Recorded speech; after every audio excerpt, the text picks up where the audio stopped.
আপনি আপনার বউ একসাথে শুয়ে থাকবেন, এটা তো শরীয়তের নীতি। কি শুয়ে আছেন, হঠাৎ করে আপনার বউ রাত যখন 2টা বাজে তখন কয় যে কেন আমার স্বামী কই রে, একসাথেই তো ঘুমালাম, কই রে, নাই তো। খুঁজতে খুঁজতে পায় না পায় না পায় না, হঠাৎ করে দেখতেছে কিভাবে তার ডুকরানি ডুকরানি কান্নার আওয়াজ। রাত যখন একেবারে নীরব, তখন একটা পাখি পর্যন্ত ডাকলে জোরে শোনা যায়, যায় কিনা। কিভাবে জানি আন্দাজ করতে পারছে যে কাঁদে কিনারে। পাশের ঘরে যায় দেখে যে গোপনে তার স্বামী আল্লাহকে সেজদা দিয়ে চোখের পানি দিয়ে জায়নামাজ ভিজে ফেলছে। এর নাম হলো আল্লাহর সাথে মোনাজাত করা, এর নাম হলো মুরিদ, এর নাম হলো চাওয়া। স্বামী, আপনি তো আমাকে বলতে পারতেন, দুইজন মিলে একসাথে কাঁদতাম, তোমারটা তুমি কাঁদো, আমারটা আমি কাঁদি, দুনিয়ার সম্পদের জন্য জিম্মাদারি, পরকালের ব্যাপারে আমি দায়িত্ব নিতে পারবো না, আমি দাওয়াত দেবো, তবে হিসাব করবে আমার আল্লাহ। তখন এই বউ আবার পরের দিন করছে কি, ও মাল উঠছে হলে 1টায়, আর ওই বউ হলো 12:30 উঠে চলে গেছে। উঠে ঠিক একটু ফাঁকে গিয়ে উনিও তার মনের পাপের কথা বলতেছে, বিয়ের আগে গোটা 10 প্রেম করছিলাম, আল্লাহ তুমি ক্ষমা করো, বলতেছে, কিছু একটা বলতেছে আল্লাহকে। বলা তো দোষ নাই, আমি ভুল হয়েছে আল্লাহ, এটার নাম মুনাজাত। আর আমাদের সমাজে কি, একবার বিসমিল্লাহ, একবার সূরা ফাতিহা, 3বার ইখলাস, 7বার আস্তাগফিরুল্লাহ, 11বার দরুদ শরীফ পড়ে আমার পর ডেলিভারি দিয়ে দাও, আর নয়তো পীরের পর কুরিয়ার সার্ভিস করে মারি দিয়ে দাও। ঠাকুর ওখান থেকে বসে দেখবে, তারপর মুনাজাতে নেকি পাঠাচ্ছে, হে আল্লাহ মেজো হুজুরের কবরের নেকি পাঠা দাও আল্লাহ। কেন তোর মেজো হুজুর কি লোক খারাপ নাকি রে, মাল তো ভালো না রে। গুনার দরকার, সওয়াব দরকার হলে আমার এলাকায় অসহায় খারাপ মানুষ যারা পাপ করে কবরে গেছে, শিরক করে নাই, অন্য পাপে হয়তো আল্লাহ কষ্ট দিচ্ছে, আমরা বলবো আল্লাহ আমার দাদা না বুঝে কত ভুল করছে, আল্লাহ আমার দাদাকে তুমি ক্ষমা করো আল্লাহ। ও যত নেকি খালি পীরের কাছে ডেলিভারি দিয়ে দিচ্ছে, তাহলে তো মাল ভালো না। তো এত কষ্ট করে ইবাদত করলো, এখন মুনাজাতের নেকি দিয়ে দিচ্ছে ইন্ডিয়ার বর্ডারে। বিষয়টা কি? এরকম নীতি আছে শরীয়তে। মুহাম্মদ সাল্লাল্লাহু আলাইহি ওয়াসাল্লামের সবচাইতে দামি সাহাবী, উম্মতে মুহাম্মাদের শ্রেষ্ঠ সন্তানের নামটা একটু বলেন মুখ দিয়ে। কিছুই জানে না। আবু বকরের নাম কি সন্দেহ আছে? সে আবু বকর একদিন উটের উপরে বসে আছে, তো উটের নাকের থেকে রশি খুলে পড়ে পড়ে যাচ্ছে, রশি থাকে না নাকে লাগছি। তো উমর, আবু বকর রাদিয়াল্লাহু তাআলা কি করলেন, ডান হাত দিক গোতা মারে পার পর উরু রানের উপরে, হাঁটুর উপরে, তখন এই আপনার উটটা কাত হয়, তখন টান দিয়ে তোলে আবার। এই দৃশ্য যখন 3বার হয়েছে, তখন সাহাবায়ে কেরাম আমার সহ্য করতে পারে নাই, বলতেছে সুবহানাল্লাহ, কি করতেছেন আপনি, আপনি প্রেসিডেন্ট, আপনি ইশারা করলে টান দিয়ে এই মুহূর্তে আমরা রশিটা তুলে দিতাম, এতে কি এমন অন্যায় হতো। তখন আবু বকর রাদিয়াল্লাহু তাআলা আনহু বললেন, শোনো, আমি জানি এই রশিটা তুলে দিলে কোনো পাপ হতো না, আমি জানি দেওয়া যায়, কিন্তু আমার ভয় হয় আমার বন্ধু, আমার জামাই, আমার কলিজার টুকরা মুহাম্মদ সাল্লাল্লাহু আলাইহি ওয়াসাল্লাম মরে যাওয়ার আগে আমাকে বলে গেছে, ইদা সাআলতা ফাসআলিল্লাহ, যা দরকার আল্লাহকে বলো। সুবহানাল্লাহ। এই সাধারণ জিনিস আমি তোমার থেকে নেব কেন, আমি তো তুলতে পারি। আর পীর শুয়ে আছে, কোথায় যে হাত দিচ্ছে ঠিক নাই, তবে 1 বোতল সরিষার তেল অলরেডি ফুরিয়ে গেছে। কেন মানুষ মানুষের কাছে এত অসহায় থাকবে কেন? বিষয়টা কি? রাগ করতেছেন মনে হয়, রাগ করতেছেন নাকি? এই নীতি শরীয়তে নাই। কালো সাদার কোনো পার্থক্য নাই, খাটো লম্বার কোনো পার্থক্য নাই যে একটা লোককে আপনি খোঁটা দিবেন। আপনি কথা বলবেন, বেটা তুই হাফেজ হয়েছিস, তোর বংশে সব নামাজ পড়ে না, তোর বংশে কোনো হুজুর আছে, কটূক্তি করা যাবে না। আবার বিশাল বংশীয় আলেম, কিন্তু ধর্মকর্ম না বুঝে নষ্ট হয়ে গেছে, হতে পারে কিনা? মানুষ বুঝে গেছে ডাক্তারের ছেলে ডাক্তার কমই হয়, ইঞ্জিনিয়ারের ছেলে ইঞ্জিনিয়ার কমই হয়, এমপির ছেলে এমপি কমই হয়, কিন্তু পীরের ছেলে পীর কানা হলে হয়ে যাচ্ছে। কোন বিপদের পড়লাম এটা? এই কুষ্টিয়া, পাবনা, রাজবাড়ী আশেপাশে পীর ফকিরের এমন আড্ডা, যেদের ধর্মকর্মের সাথে কোনো সম্পর্কই নাই, এটাদের ওয়াজ মানেই হলো খালি ঠাকুরের গল্প। সারা জীবন শুনে আসলাম, পদ্মার এই পার থেকে ওয়াজে বলতেছে বাবা হলে জায়নামাজ দিয়ে ওই পার চলে গেছে, আবার ওই পার ওয়াজে বলতেছে বাবা এই পার থেকে ওই পারে চলে গেছিল। এই শয়তানি গল্প আর কতদিন চলবে? এই যে আপনার কুষ্টিয়া মিরপুরে ওয়াজ হয়, বলতেছে যে মুরিদ অন্ধকার রাতে বিপদে পড়ে গেছে, সামনে একটা বাঘ, কি করা যায়? হঠাৎ করে দেখে যে বাঘটা মরে পড়ে গেল, ওর দূর থেকে একটা আঘাত লাগলো, বুঝতে পারলো না। পরে পীরের কাছে গিয়ে বলল, বাবা এইরকম ঘটনা ঘটেছিল। তখন ফুরফুরার পীর বলতেছে, বাবা রে, আমি তো ওযু করতে বসছিলাম, আমি দেখলাম তোর সামনে বাঘ, আমি সহ্য করতে না পারি কাঁসার বদনা একটু জোরে করে আড়ি মারছি, ওই বাঘের লাগি বাঘ মরে গেছে, যা দেখ অমুক গাছের সাথে বদনাটা এখনো আছে। চলতেছে। আমাদের দেশের লোকের ওয়াজ হলো মানসুর হাল্লাজ এই মনসের পাগলের জেলের ভিতরে আল্লাহর কাবা ঘর চলে আসে, শুনছেন আপনারা? এত সাক্ষী। অথচ নবী মদিনা থেকে মক্কায় পায়ে হেঁটে কষ্ট করে গিয়েছে, 1 ইঞ্চি কাবা নড়াচড়া করে নাই। আমাদের দেশের লোকের কি আবেগ! আমাদের দেশের লোক জিকির করতেছে, বাসে উঠে যায়, লাফ দিয়ে একটা অন্যের গলা ধরে পড়ে যায়, মাইক উল্টে ফেলে, পীরের কানে কামড় দেয়, দেখছেন? অথচ জীবনে কোনোদিন ইতিহাস সাক্ষী আমরা হাদিস কোরআনে পাই নাই যে আবু বকর জিকির করতে করতে, উমার জিকির করতে করতে সহ্য করতে না পেরে 3 ইঞ্চি নড়াচড়া করছে। কোনো দিন কেউ দেখাতে পারবে না যে 3 ইঞ্চি নড়াচড়া করছে আবেগ সহ্য করতে না পেরে আমার আল্লাহর নাম নিতে গিয়ে। তোমার এত জোশ আসে কোথা থেকে? বিষয়টা কি এত? আল্লাহকে মানতে হবে, মানবেন ইনশাল্লাহ? পীর ফকিরকে বাদ দিতে হবে। আপনার বাপ আপনার সম্পদ, আপনার মা আপনার সম্পদ। আপনি আমার কোনো কথা যদি আপনি শুনে যদি ভালো না লাগে, এই একটা কথায় দ্বিমত করতে পারবেন না। পীরকে যে আন্তরিকভাবে আপনি জীবনে 1000-এর উপরে আব্বা বলে ডাক দিয়েছেন, আমার তদন্তে জীবনে কোনোদিন একবারও আপনার নিজের বাপকে এত মহাব্বত নিয়ে, আদর নিয়ে আপনি ডাক দেন নাই। দেন নাই? কত প্রমাণ চাচ্ছেন আপনি? আপনার বাপ মরে যাওয়ার আগে কত কষ্ট করে মারা গেল, অথচ আপনি পীরের দরবারে আপনি গরু নিয়ে যাচ্ছেন, ছাগল নিয়ে যাচ্ছেন, কত কিছু নিয়ে যাচ্ছেন। এর নাম হলো শিরক। এর নাম কি? কবে বুঝবেন? রাসূল সাল্লাল্লাহু আলাইহি ওয়াসাল্লামকে মেনে নেবেন ইনশাআল্লাহ? সমাজে কত প্রচলিত বিদআত। তার একটা কথা বলি, জানাজার নামাজে সূরা ফাতিহা পড়লে হুজুরের ডিস্টার্ব হয়। গ্রামের লোক সুদ খালি, হুজুরের ডিস্টার্ব হয় না। আরে আমার ডিস্টার্ব হয় রে, এই গ্রামের লোক সুদ খায়, আমি চলে যাব। এই গ্রামের লোক ঘুষ খায়, আমি চলে যাব। এই গ্রামে মাদক খেয়ে আমাদের সোনার যুবকরা নষ্ট হয়ে যাচ্ছে, আমার খারাপ লাগতেছে, আমি চলে যাব, তা বলে না। কিন্তু কেউ যদি সূরা ফাতিহা পড়ে, নামাজে যদি জোরে আমিন বলে, তাহলে ওনার আর সহ্য হচ্ছে না, উনি চলে যেতে চায়। লাশকে সামনে রেখে নবী বলেছে, লা আযান ওয়ালা ইকামা ওয়ালা নিদা, ডাকা নাই, আজান নাই, একামত নাই, টাইম হবে, সালাত হবে, খালি মুখ দিয়ে বলবে আমার আব্বা যদি কোনো ঋণ থাকে আপনারা আমাকে বলেন, আমি তার ওয়ারিশ হিসেবে পরিশোধ করব, না পারলে ক্ষমা চাইবো, আমার আব্বার জন্য দোয়া করবেন, আল্লাহু আকবার, শেষ। আর কাজ নাই। জানাজার ভিতরে মন মতো কান্নাকাটি করে আল্লাহকে কিছু বলো।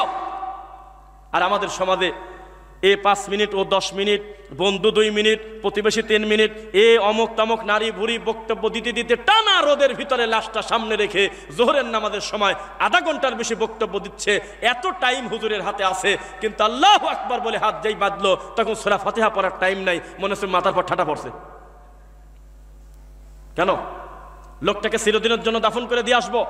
আমার এই বাপটা জীবনের মতো চলে যাচ্ছে। আল্লাহর নবী বলেছে সবচাইতে দামি দোয়া সূরা ফাতিহা। যেই সূরা ফাতিহা পড়ে আবু সাইদ খুদরি একটা সাপে কাটা লোককে ফু দেওয়ার কারণে উঠে মারছে দৌড়।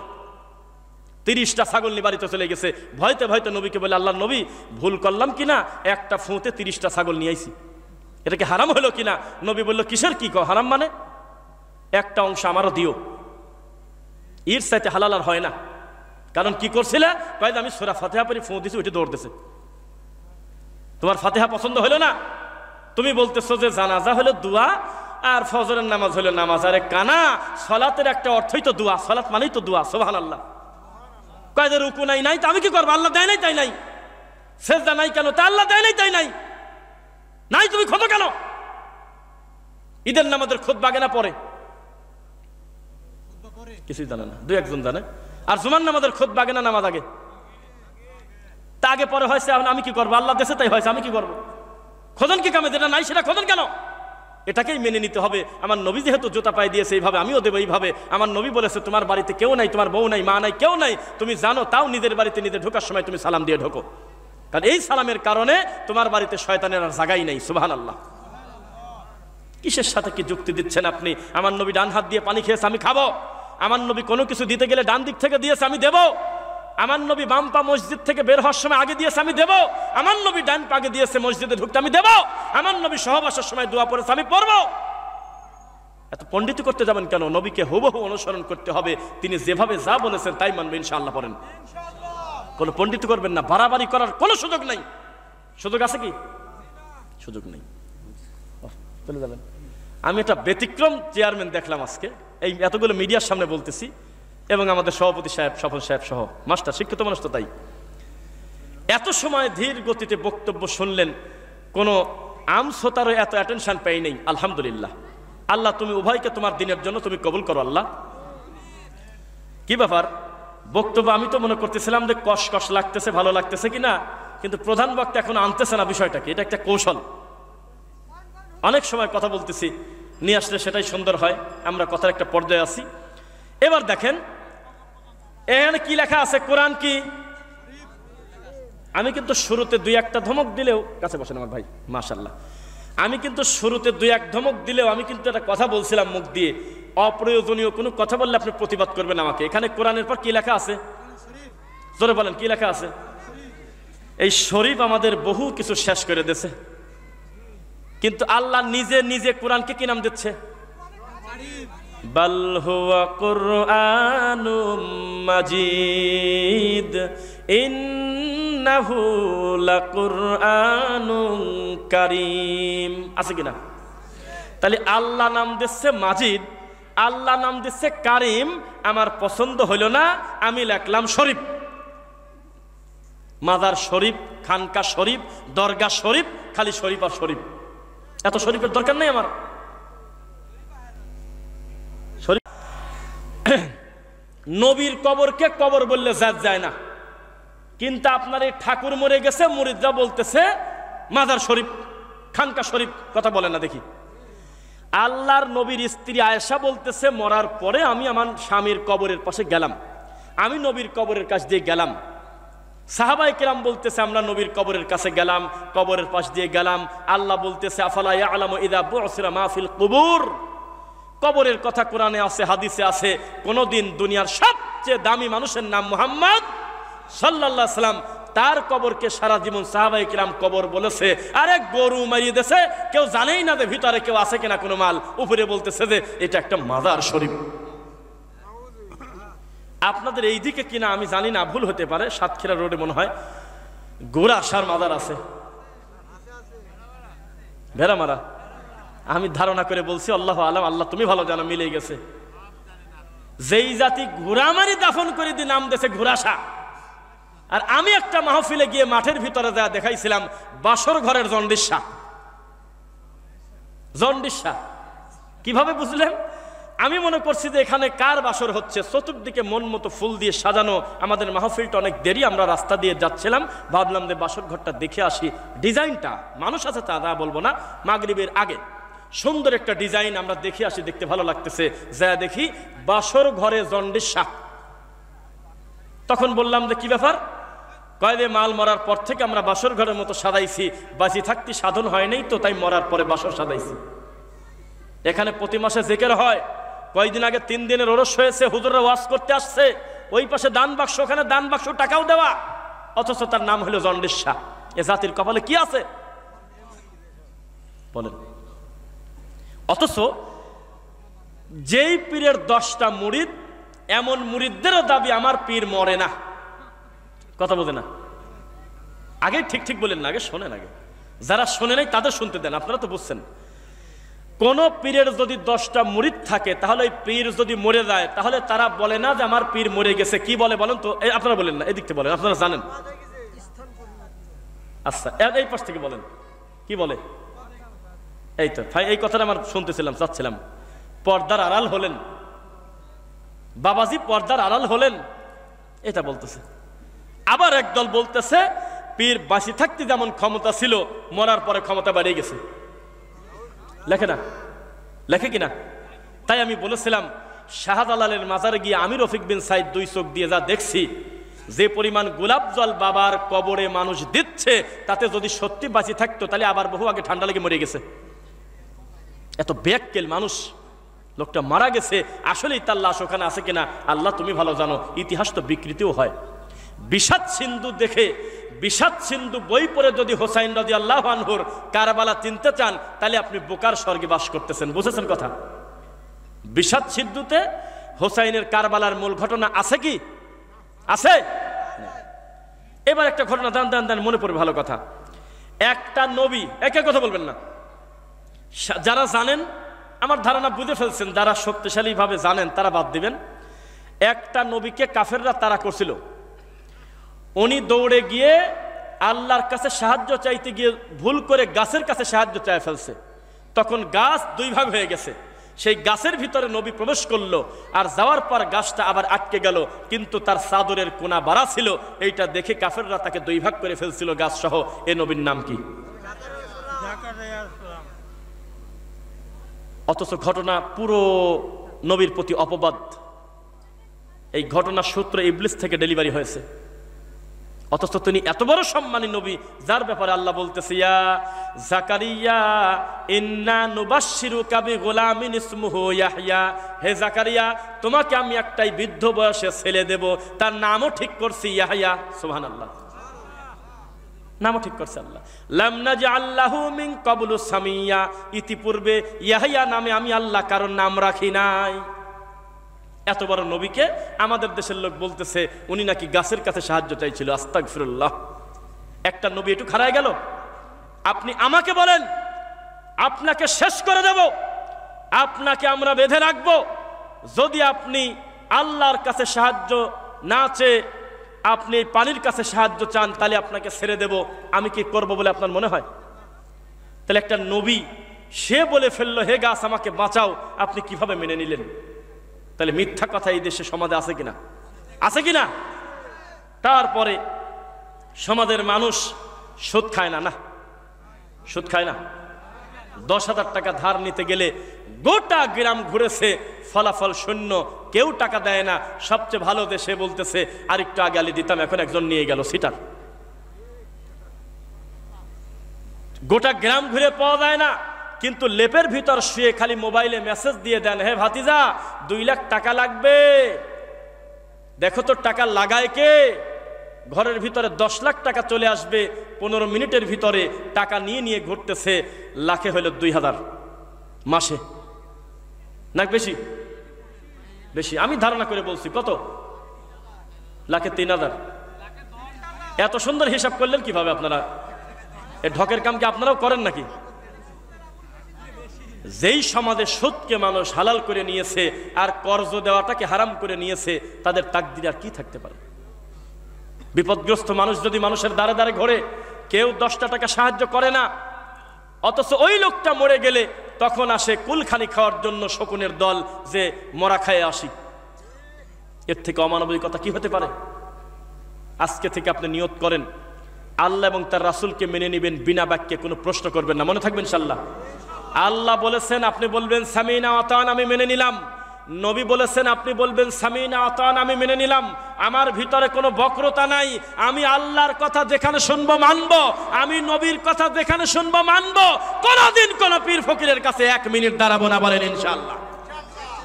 পারবেন?